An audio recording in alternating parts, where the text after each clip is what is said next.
In the early days of the world, when the ground still glimmered with the fingerprints of God, and Eden breathed with the fragrance of eternity, a silence hung over creation, a silence filled with wonder, beauty, and a shadow no one yet understood. The garden was alive.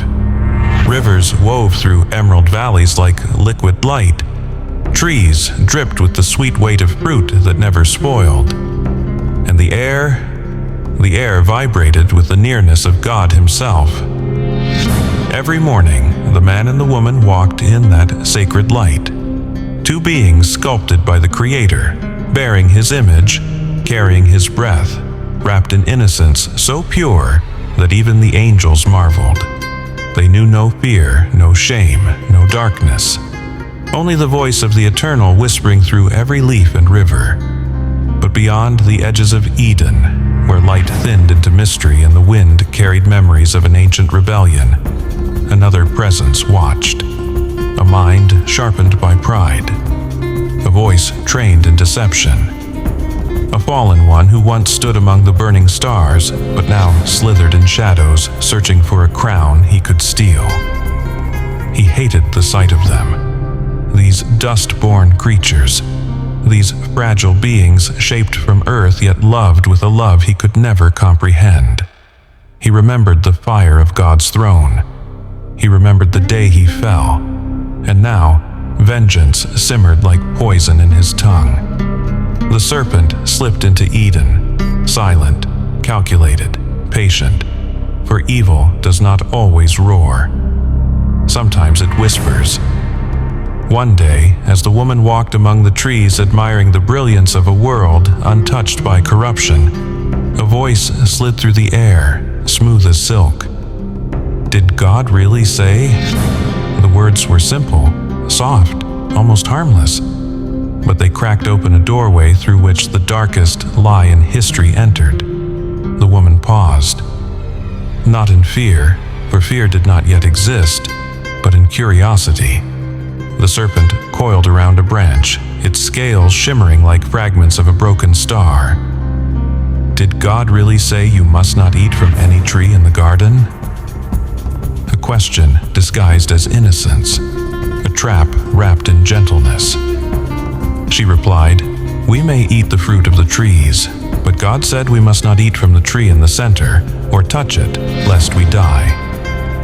The serpent leaned forward, its eyes glowing with cold rebellion. "You will not surely die." The air shifted. Angels watching from afar felt the tremor of the first unholy thing spoken into a holy world. "For God knows," the serpent whispered, "that when you eat of it, your eyes will be opened. You will be like God, knowing good and evil." The words wrapped around her mind like a storm of twisted light. She looked at the fruit, beautiful, alluring, shimmering with forbidden promise. A single heartbeat held eternity in suspense. She reached out, and heaven held its breath. Her fingers brushed the fruit. No lightning struck, no voice thundered from the sky. The serpent's smile widened. She took it. She ate. The sound of the bite echoed through creation like a crack, splitting the spine of the universe. Something shifted within her. A heaviness, a strange awareness. A whisper of shame where no shame had ever been. Then she turned to the man, the one formed from dust by the hand of God, the one who had walked with the Almighty in the cool of the day. He saw the fruit in her hand. He saw the new look in her eyes, a look no human had ever worn, and something in him trembled. But he did not step back. He did not refuse. He did not cry out to the one whose breath filled his lungs. He took the fruit. He ate. And in that moment, the universe exhaled in sorrow. Light dimmed. Wind grew cold. The animals trembled.